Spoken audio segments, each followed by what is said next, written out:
Hello there, ladies and gentlemen, talking about the Korean War. The Korean War is also known as the Forgotten War, primarily because it is a major event in world history that's really not talked about all that often.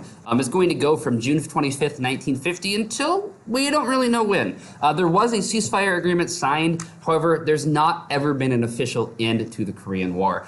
So currently today, at the time of publication, the time of creation of this YouTube video, the Korean War is technically still ongoing. There is current talks between the North and the South, kind of mediated by the United States, currently to officially end the Korean War. However, those talks are currently, at the time of publication, breaking down. We'll have to just kind of see what's going on here. But it's important to understand the Korean War is not technically over. The belligerents in this war are the North Koreans and the South Koreans. The North Koreans are supported by Communist China and the USSR, the Soviet Union, and the South Korea is sponsored by the United Nations, but mostly just the United States. About 90% of the troops that are going to support the North Korea, or South Koreans, excuse me, are from the United States. Now, so what's going to happen is we're going to have the year 1948. Remember, 1949 is when China became communist. So 1948, a year before, Kim Il-sung is going to claim North Korea as communist Korea. He's going to view himself as the rightful leader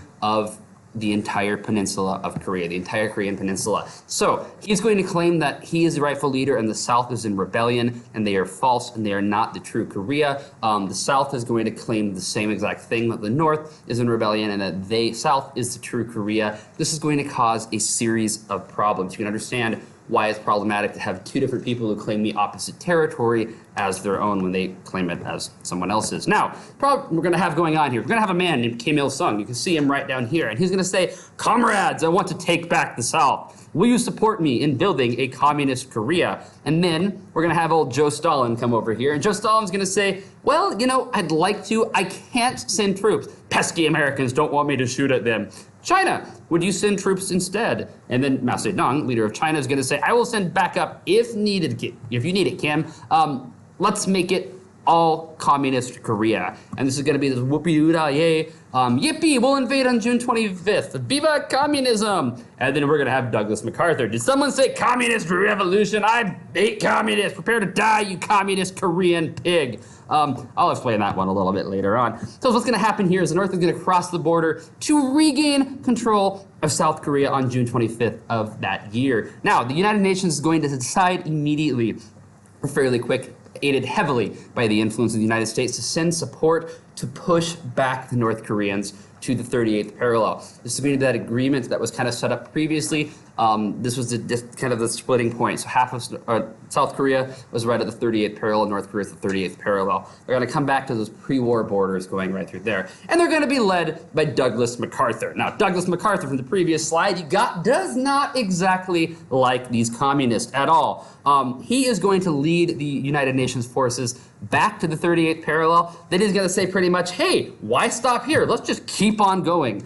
He's going to rapidly advance basically to the Chinese border. At this point, Mao Zedong and the Chinese are going to come and stop them.